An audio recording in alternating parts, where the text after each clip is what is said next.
So welcome to this week's episode of The Winner and the Mailman. I'm Brianna Winner. Obviously we do not have the mailman Dave Bruns here as he is actually working right now, but he will come back for the second segment of the day.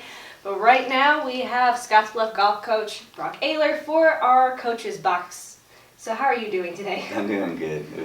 It was a good day. It was fun. There was a little fun going on at school. People were interested and they were excited for us. So can't help to go to school and be greeted by some nice accolades by some old time coaches and some good kids that I work with every day. So it was nice. So what were some of the accolades or what? Talking about the history of what's going on, some of the excitement we had with some of the new kids playing golf this year, and not just the ones that played at varsity at the end of the year, but also all the way our 6 through 17 golfers were really excited and really took part. And then coaches I've been around since honestly I was a kid. I mean, since I was a baby growing up in the gym and around these guys, and so just people that taught me a lot, and Ben, and so it was just nice to have them. When you have an office with Coach Benson and Coach Hall, things always get started off on a good day.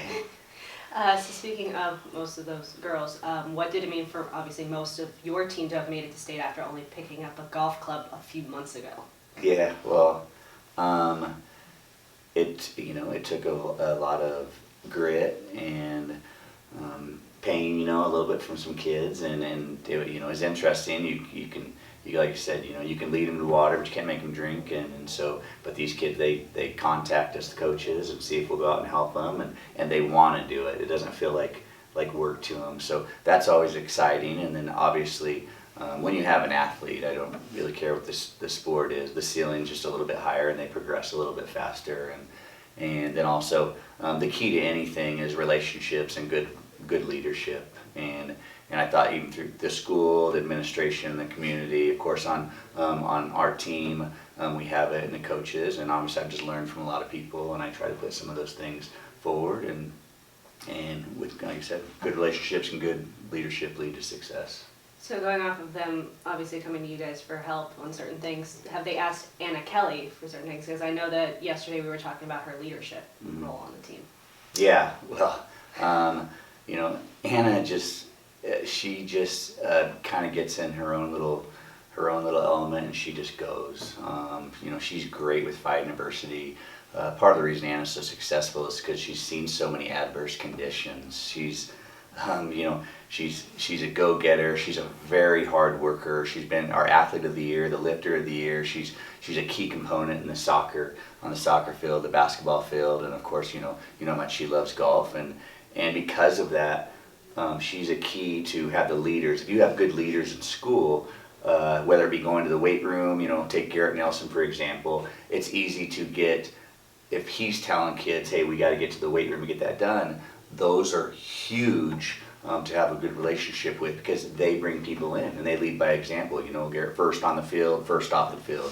Those are things that people see. They're unspoken words that make things happen. And so Anna's the same way, last to leave, one of the first to show up all the time, and you lead by example. And so when she asks things, people know when she's talking that they expect to be practicing, and she's such a good relationship.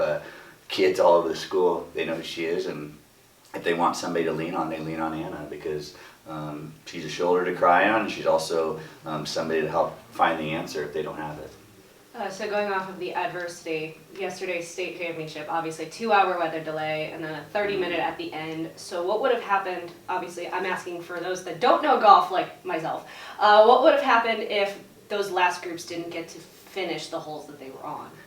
It would have reverted back to the first day, and so it would have been tough to have everybody out there. Of course we were excited, and even the Karmazin girls, I talked to Julia, and she said just the opportunity to go back out and play. And of course Emily, her sister, was getting to finish her senior year, and she was expected to play one more time. And if you saw how emotional she was when she finished, it was because it was all over, and you've been working on that stuff since you were a real little kid. So but it wouldn't have worked out. I'm glad it did. Ben Vigil and Jeff Strauss were fantastic from the NSA, really help us out, and they do it right. They get it, and it's for the kids. The community members wanted it, the coaches wanted to play. Of course, you have a few coaches that come probably in 8th, 9th, and 10th. There's some coaches that brought some individuals, and they don't necessarily want to show up back in Omaha or Lincoln or Beatrice or Aurora back at 1 a.m. and then jump up and go to school the next day. And so those, instead of waiting, those guys are a little bit hesitant to want to go. And I made sure that I did my part of making sure I was poking the bear constantly, saying, hey, we can do this. It's an opportunity. It's about the kids. And I made sure I did my rounds, and I hope I talked to the right people who were talking to the next people. And I'm sure, those guys, Jeff and Ben, they were on the same page. They wanted to do anything they could to make it happen. But worst case scenario, if we can't go back out and putt and the 80% hits, and we can't get after a 30-minute lightning delay, if we can't get that break to happen in 90 minutes, whether kids got to just putt, or one chip, if it's under 2 minutes, we don't get it done, and the whole day's a wash. So obviously we were very thankful to get a play, and the kids obviously, because it was the best round of the tournament in the toughest conditions yesterday, and so and we played well to make that happen. It was good. I mean, you did come back you went from third into second, and you became the runner-ups after state last year. But how proud are you of your team following their final day of the season yesterday? So good. It was so good, and I'm extremely proud. Of course, they know how much I care about them, because when the coaches care, when they want some help, we're there for them. And they would have been just crushed if they wouldn't have been able to go and play, and I think the community members felt the same. But it was a different mentality. You talk about the state tournament coming up, people of Scottsbluff back-to-back state champions, and those kids that we asked to go find out a class and bring them down the activities office and say, hey, you're a key component to making this happen. They're like, I've never even played golf before. And I'm like, well, I've seen your hands. I know what kind of athlete you are, and you'll progress really fast if you just trust me and give it a shot. Your family plays a lot of it. It'll be great. And so when you put that in, they're like, gosh, you guys won state back-to-back. They think state, and when you get that situation, no matter what you feel, the first time they get their name called to go to the tee, and audience start clapping, and they're looking behind saying, oh my gosh, I've really never had anybody follow. And then a couple bad shots, and emotionally you go on a roller coaster, and you just can't play golf like that. So they're thinking state, I don't want to mess it up for the team, of Scottsbluff's history. And it's tough. I thought, people are texting me, gotta get here, and try to put out fires and be more of a psychologist than a coach to try to talk the girls through, because everybody said they need you to find you. And after the first day, I think they settled. And honestly, playing tournament golf, just like with any sport, if you play games, you get better faster, because the focus is so much more intense. It's not just going through the motions. And so kids need to be in that environment, play more tournaments or games or whatever the activity is, so they progress. But those girls would have been devastated, and I know exactly how they would feel, because they let me know a whole bunch of times. I can see it in their eyes. They wanted to play, and I'm their coach, and that's my job, to do the best thing I can for them and try to lead them, steer them in the right direction. So that's what I'm going to do. So is there anything that you wanted to say to anybody that may be wanting to pick up golf, or maybe those incoming freshmen next year?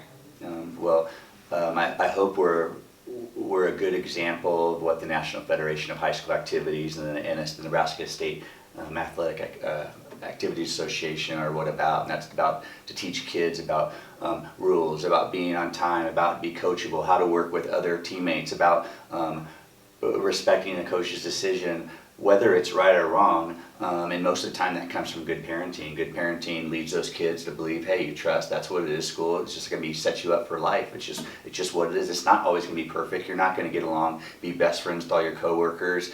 You have to be able to work through it. And so developing relationships with them, making it fun is the key. And so those kids coming out, we're going to teach consistency. We're going to teach you about so much more than just the game of golf. And those people, hopefully, if even a third or half of them are our community members, that's what we want, is to instill those lifetime skills in them. And so by not being able to face that adversity and not living out of your shell and be able to do that stuff, it's not what they're looking for to happen, and that's not what we're looking for a person to grow in the community. So you come out, we won't make it feel like work. It'll be a lot of fun. You have expectations and rules that you'll go by that'll be consistent, and believe it or not, kids whether they know that or not, after a while, they like consistency, they like goals, and they like expectations, and they like them to be clearly defined. And so we'll give them that. We'll turn around with smiles and have fun for them. We'll have great leaderships in our varsity team. They'll all return next year. They'll make them feel comfortable, and they'll have a great time. And I guarantee, whether some of them are crying on the course because they're so upset, when they get done and they kind of settle down a little bit after about 15, 20 minutes, they're going to say, Coach Ehler, do you think we could go do it again? So I say, okay, yeah, absolutely. We can go. Let's work on this tomorrow, and we'll move forward. I'm proud of you. Well, thank you for joining us today. I hope you had a great time here. I did. Thank you. So next up, we're going to have the weekly Husker Rundown with Garrett Nelson, so stay tuned. Okay, welcome back to the Winner and the Mailman podcast. This time today I have Dave Bruns. Hey, I'm back. Who wasn't here for the earlier segment, but now we have Garrett Nelson on the Husker Rundown. So how are you doing tonight? I'm doing good. Got my homework done for the night. Talking to you guys. It's a great night. Just got done with Wednesday practice, so we're rocking and rolling right now. So every Wednesday you at practice thinking, man, we got to do the podcast tonight. Come home and look for it every night. Well, because I'm walking down the street carrying my mail, going, all right, we got podcast tonight. So get to talk to my homie, but I promised I was going to let Winter here talk a little bit more this week. So we're going to do that. I was the only one in the earlier segment. Well, that's true, but I told her earlier. I said Garrett and I should just call each other every once in a while so I could just get it out. Then I won't talk so much on the podcast. But should you not feel included or something? Or what? You just sit there well, I guess I am going to start with the questions tonight, because the first thing, you and I texted about it a little bit, and I think the exact words were, "I'm solid." You went down the other night in that game against Michigan, and of course, being a parent myself and considering you like one of my own kids, I was like, oh no, I think the air kind of left the room for a few minutes there. But what happened there, Garrett, and tell us you're going to be fine. Yeah, I'm going to be fine. I'll lead off that so you can stop worrying. So they were backed up. He was taking the ball. He was drop back pass in the end zone, and got chipped. Yeah, obviously, when we always talk about scoring defensively or offensively when the offense is backed up, defense gets a stop, they punt it to the 50. That's points on the board for the offense if they get one or two first downs. Either that or just interception, safety, anything like that. 3 and out is all scoring in our mind in the sense of a defense. So drop back pass, and I was rushing. Now he was hiding. I watched on film, and he was hiding behind the tackle. And as soon as I was starting to get the edge on the tackle, he sidestepped out. He put his head down, launched off into the air, right into my ribs, and sent me for a spin cycle. And I was on the ground, and I didn't see him. I didn't know what was going on. I couldn't breathe. I was like wheezing and lost my air. And, the play was over, and they came over to me, and they were trying to like, Garrett, you okay? And I still couldn't talk. And then finally I got my air back. That was just the wind got knocked out of you pretty much. Yeah, no, and they were like, you all right? And I was like, yeah, I got my clock team pretty good. I didn't know what happened. Frost came up to me. He goes, hey, was that targeting? And I was like, dude, I don't I didn't even see him, So I was like, no, it's not targeting. I think I just got, chipped pretty bad. I didn't see him. He was like, okay.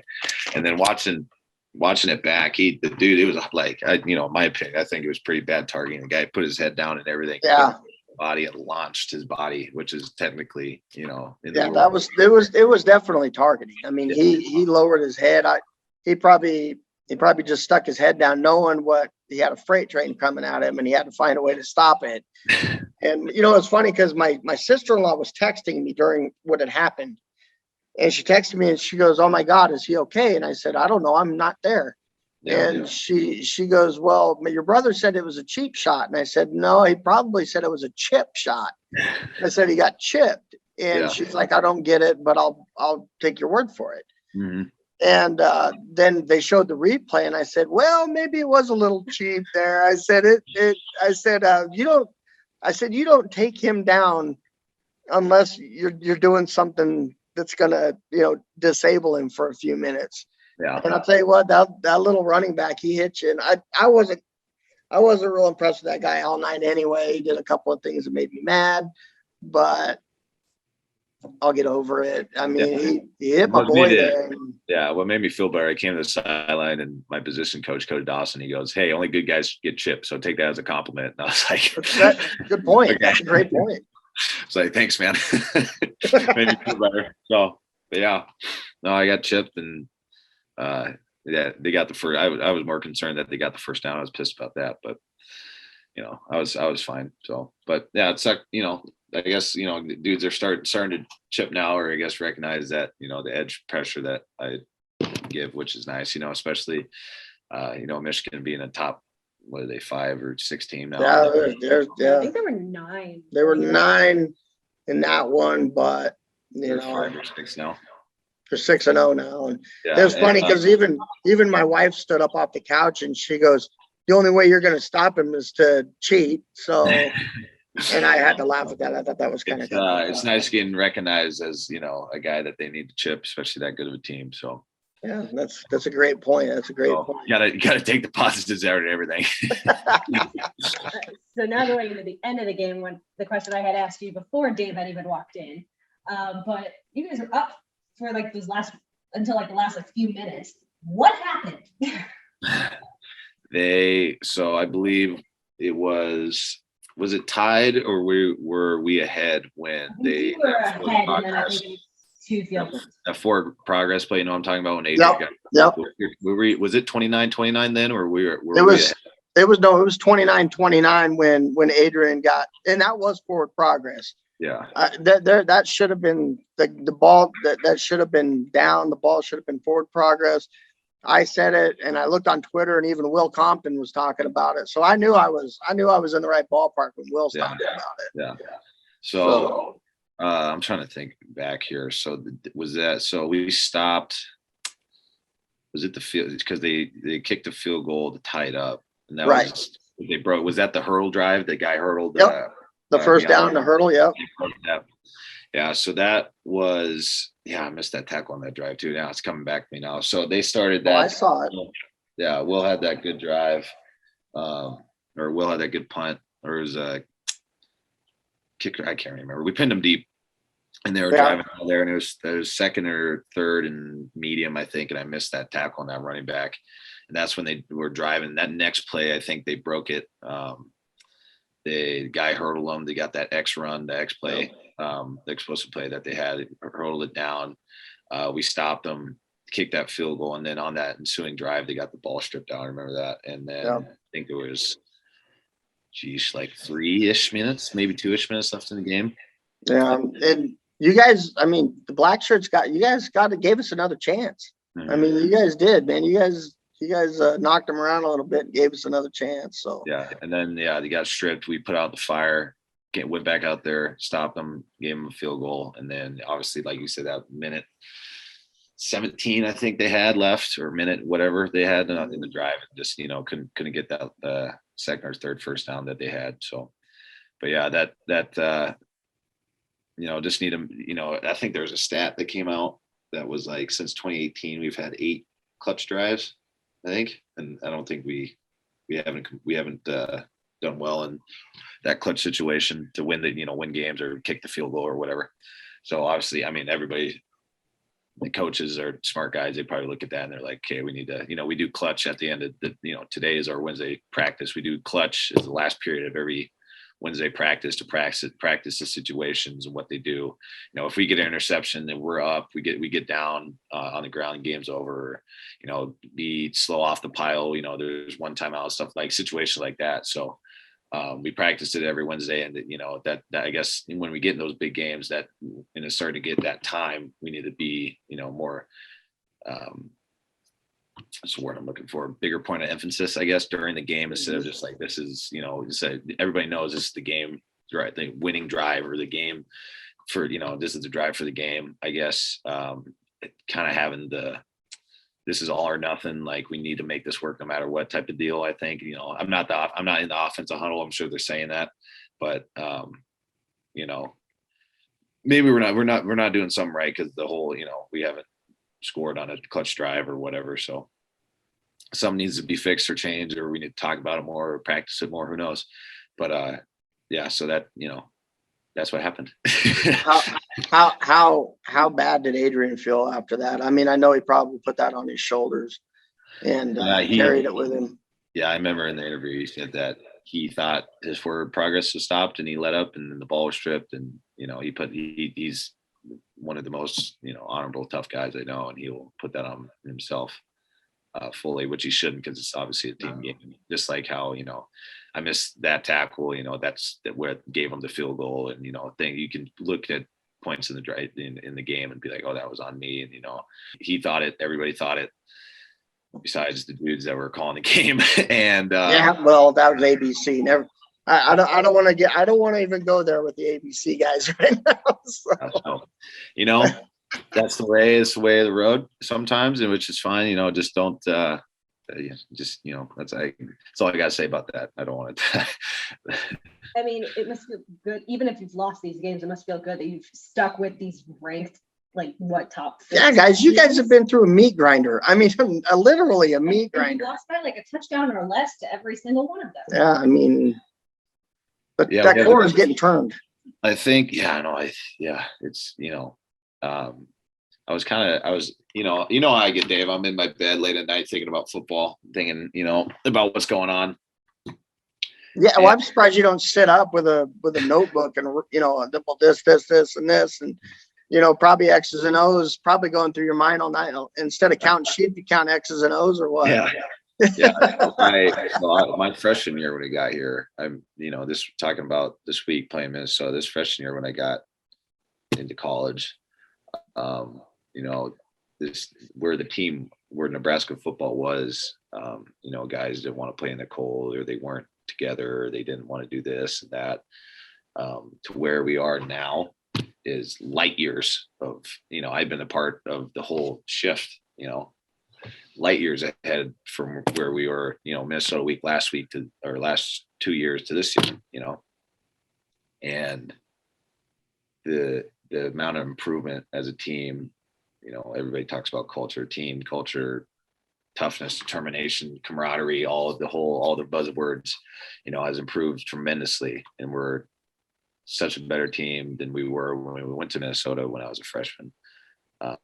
And like you said, I hope, the team, when I was a freshman, the team would have never imagined being in those situations, in those games that consistently ever, because that's just how it was. I mean, that's what, what it was when I was a freshman. That's how that was the state of our football team.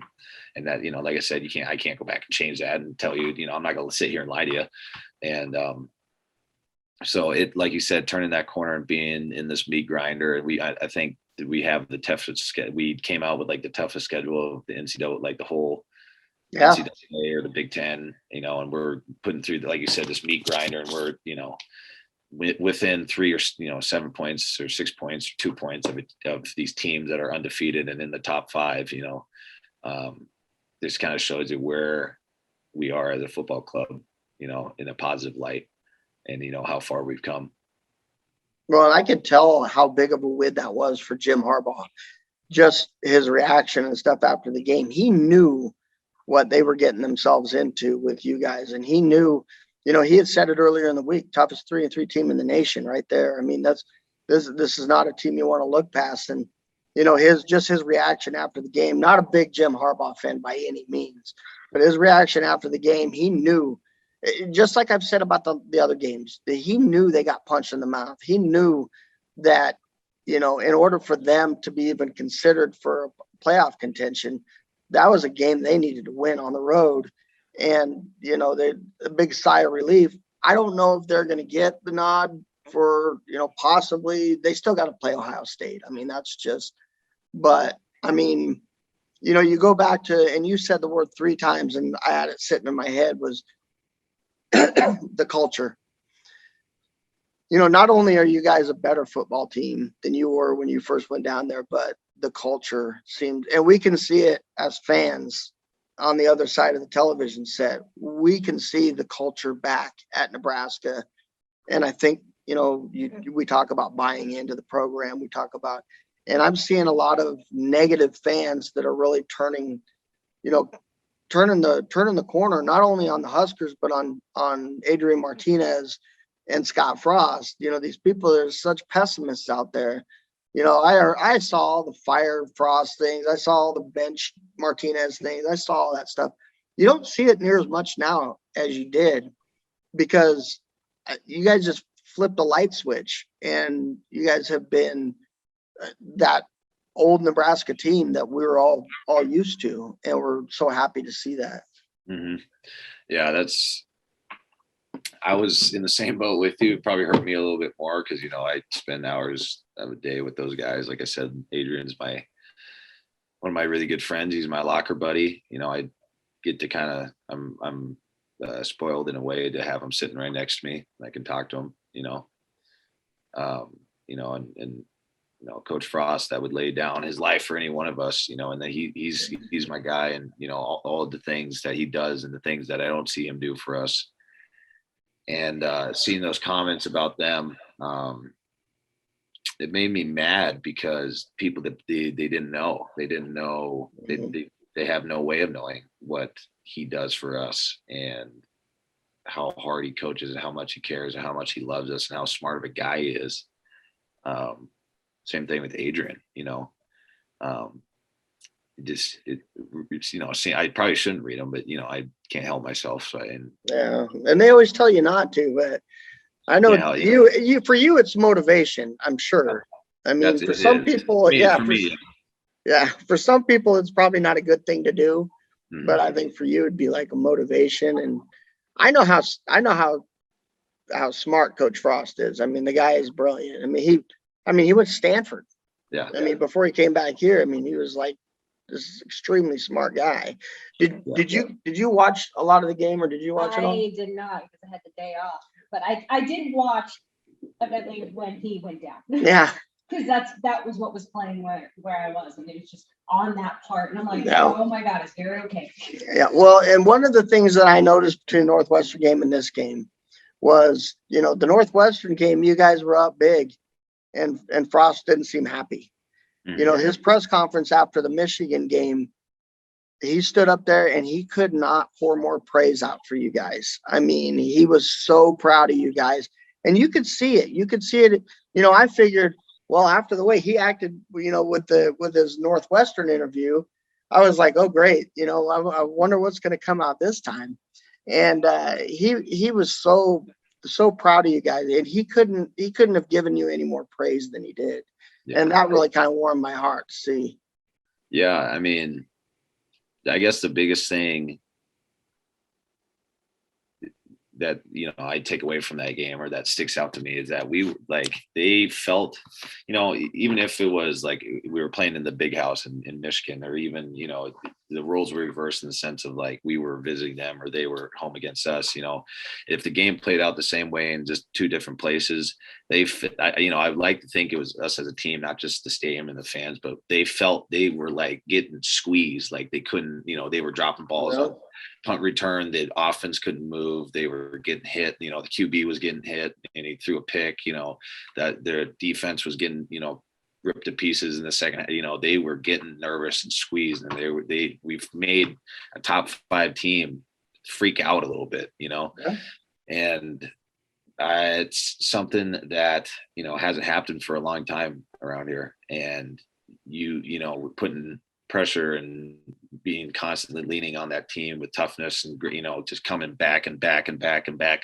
It starts, they start to look around a little bit, and they're like, oh, then mistakes happen, and this, it's nice to know that we're the team starting to do that to really good teams, and mediocre teams or just other average teams doing that to us. That, like you said, that whole turning the corner and becoming the team that wins like that instead of losing like that. So I'm going to move on, but first, before you came in here, he did say that your prediction last week was really close. 28-17. I mean, we gave up a couple of points that we shouldn't have, and hey, But The X plays, the passing and the running were tough. I'm gonna stay. I just, told my teammates, and I'm gonna stand here and tell you that, it doesn't mean much now because obviously the game's over and we lost. But as me personally, and just as an outside linebacker group, we felt like we could have done more position wise. We could have played better position wise. And then Coach Dawson saying, that was probably the worst game. Is just the worst game we played in 10 games, or like that wasn't up to our standard type of deal. When I was a freshman, that was one of the worst position groups on the team, if not the worst. Edges weren't set, we weren't rushing. Tackles weren't being made, we were getting drove out of the bar. That's got no pressure. Yeah, we used to not get any pressure. No, that's what that was the position group I came into, and now here I am, a sophomore. He took over. He's captain of our ship here, and he's taught us everything we know, and we're becoming one of the best, if not the best, position group, on the team or on the field. So the whole setting this, being the hardest workers on practice, going harder than anybody, being more focused than anybody on the team, who we're playing all the time. That's our standard as a position group, and that's my standard as a player. And I went around and apologized to my guys, and I was like, "Hey, man, that was, mentally, just, that was, I apologize. I said, I'm sorry for, missing that tackle, or I'm sorry for this and that.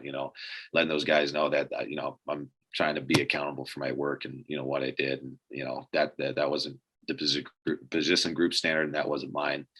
And but that's your natural leadership that you have, Garrett, and trust me, you're going to have that C on your jersey real soon. I'm not even. It's tough to stand up here and tell people that in a big game on ABC primetime, and what Big Ten is calling a classic, instant classic. You'll be looking back on the game and you're like, man, I didn't play as good as I wanted to, but it's going to live with me. Obviously, I'm going to think about it, and it's going to be there for a long time, probably forever until I die. But I can't have that one back. As Dawson says, you only get one shot. You can't have that one back. So, but he also says you got to play the next play no matter what. So you got to play the next game, you got to play next play. So got to eat that one to the face and, come back and work harder. So looking forward, what are you looking to when you go to Minnesota? Because obviously you already alluded to it before. Yeah, a lot of big people. I mean, they got big guys up on the O-line. I think their average weight is like 340 something. PJ Fleck for you. Yeah, 340. Goes out, gets the horses. Biggest dude is that Falele, he's like 6'9", 410 or something. Yeah, he's a big dude. So they got physical tight ends, they got big old linemen, they want to run the ball. Sucks that you don't like seeing dudes hurt. They're two starred Potts and Ibrahim. Yeah. Ibrahim is a huge loss. I feel bad for those guys. Yeah. You never like to see really good players hurt, because how they're not just a good player for no reason. They work their butt off. They focus just like dudes that want to be good. So I feel bad for those guys not being able to play. But we got to stop the run. That's what they want to do. They want to bring in big people. So stop the run and make Tanner Morgan be a QB and throw the ball. I want to kind of circle back to that Michigan game, and I know it's not like and I know inquiring minds want to know, the people who watch the podcast, and of course, I'm not expecting you to throw yourself under a bus here, but the officiating in that game was pretty suspect, to say the least. And I never think that an official is doing something against one team personally. I just think that those guys just happen to be pretty far off the bridge. I feel like that's most refs at this point. But I mean, it just seemed like every time you turned around, they were throwing a flag for something just crazy. What was that call about how JoJo, or was it JoJo that was doing disconcerting signals? Yeah, that was the words. I've never in my life heard that. Dave, I don't know if you know this, but if Memorial gets pretty loud. I don't know if you know that or not. Oh. And when we're yelling at each other, we can't hear each other. Yeah. So when we're trying to move, when we're setting the fronts for defense alignment and where we fit, we have to yell right, where we're trying to do. Right. When we can't hear them, they go up and they clap to get our attention. They're clapping, right, get us to move. He's clapping to move us and get us our attention. We can hear claps because it's loud and it's behind us, but we can't hear voices because it's all everybody else's voices. So he does it in practice when we don't have any fans, when we're locked in or we're not paying attention. The linebackers, whoever is set in the front, claps to get our attention. I don't know what a disconcerting signal is. That was, I think, what everybody wants to know is. I don't know what a joint possession is. I thought that was in basketball where the jump ball we get jump ball. Yeah. So that's why when he was like joint possession, I'm like, well, are we gonna jump ball? What are we doing here?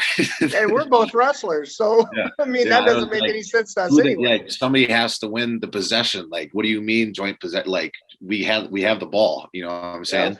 Like how the hell, even if it is joint possession, how the hell does the tie go to the returner? You know what I'm saying? Yeah. He's the guy that dropped the ball. I was just dumbfounded at the officiating. And like I said, I never feel like an official is directing it at anybody specifically, but it just seemed like it was all pointed at us.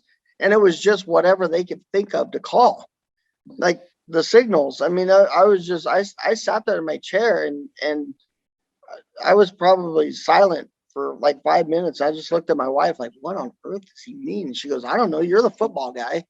Yeah. And then I've never heard of it in my life.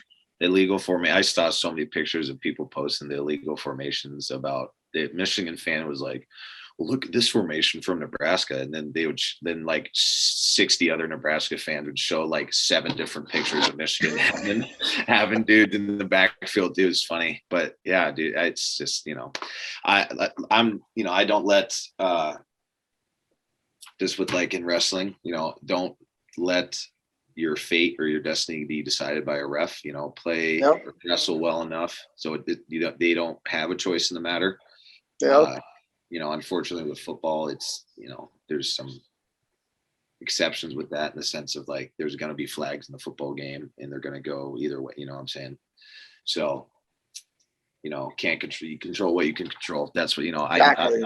I can't talk a ref out of a call. I can just go play. So I'm going to go and play football. That's exactly how I feel too. I mean, I was as upset as anybody was, but I understand, being a baseball umpire and being a baseball coach and stuff like that. I understand that you can't overturn the call. Yeah. You can question it and you can put the bug in their ear about, I feel like the only way to overturn it in baseball is if you have the camera on it, where like in softball, baseball, like especially prior to college, you can't do that. No, yeah. And I mean, I think they pick up 2 flags against them. The one should have been a hold. Yeah, and it was funny. Yeah, dude, they didn't pick up the PI, but then they had to get the review on the touchdown. Yeah, they picked up 2 flags, and then they threw the one on the PI. It was Well, the spot foul where the kid got, he stretched for the first down, and then I was like, well, what about the 2 holding? What about the 2 guys holding? Which I know that they can't review that. Yeah, but. I mean, I don't know if it was Stilly. I don't remember who it was. It was being held so hard on that one, but you might even have been in on it. But that one, and then of course the knee. How did my 6-year-old could have saw that? When his knee was down, handing the ball off. I'm thinking, and I said the same thing. I was like, how on earth are they? Did they not see him put his foot down when he handed the ball off? I mean, that should have just. I don't know. I know it's real time, and I'm not there. Yeah. It's easier to see on TV and I don't want to have the job. I don't want to have the job. I wouldn't want it either. I wouldn't want it either. And it's easy for me to sit in my armchair and, with an ice cold milk, complaining about the referees, but I'm not on the field doing it. I just kind of wanted to know how you guys handled that and, how the coaches handled that and stuff. Cause I know Frost was pretty hot over there, but well, Dave, as you know, we have not gotten, breaks in the sense of flags. So, No. we don't expect, we have the least amount of holdings and probably the most penalties not probably defensively, probably offensively, like I said, man, it's Nebraska versus everybody. So we've adopted that. We're not going to get anything. They're not going to throw anything for us. We don't care. Like I said, just go play football and don't leave it in their hands. With I guess that reminds me of something when you talk about flags. With Teddy out, is Bryce is going to have to carry the water now, and how's he doing in practice and stuff? Doing a lot better. That competition helped them. Competition, you got to make you tougher. I think, coming along and learn, he's been doing better in my opinion. But like you said, he's got to carry that water and, can't lose it again. So I like Bryce. I like Bryce a lot. And I like Teddy, don't get me wrong, but I know Bryce is the veteran, and as long as he can, I know he's excited, wants to get going, but man, that snap count's important. Yeah, it is. He needed, I guess, kicking the butt or reality check or whatever you want to call it. But he, in my opinion, he's been doing better. So yeah, he played really good when he came back in after Teddy got hurt. I didn't notice a drop off at all. I really didn't. No, he played really well. Yeah. I don't have any more questions if you wanted to give your prediction. I got my prediction, and this one is this one's kind of I don't know what we would call it. This one's kind of a sentimental prediction for you guys, because I don't think without Ibrahim, I don't think they're going to be able to run the football. I don't think they're going to be able to throw the football. I don't think they're going to do much against our defense.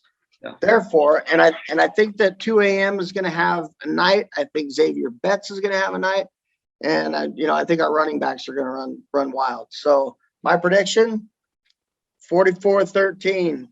Notice that 44. I like how you highlighted it.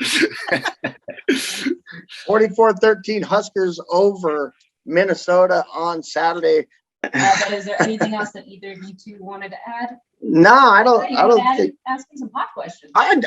If you got a couple minutes, I do have a couple of questions for you that I think that our listeners would love to know. Yeah, for sure. Shoot them. All right. Okay, you've been away from home for a while. Mm. You don't come home very often either. What do you come home? Maybe Thanksgiving. You don't even come home for Thanksgiving because of the game, right? Mm. So maybe Christmas. Don't come home for Christmas, no. This kid never gets to come home. So what restaurant do you miss the most here in Scottsbluff? That is a great question. So I'm going to break this down into three categories. All right. So I'm going to throw out Sherry's right away as probably the top contender. And then really? I would not have thought that. Sherry's top contender. And then Rosita's number 2. Oh, I just had it yesterday. 3 would probably be Scotty's, to be honest with you. Oh man, yes. Sherry's is so sentimental, is because I have so many great late night memories after games, or just I was gonna say it'd have to be a late night memory because it's the only time I've ever been to Sherry's.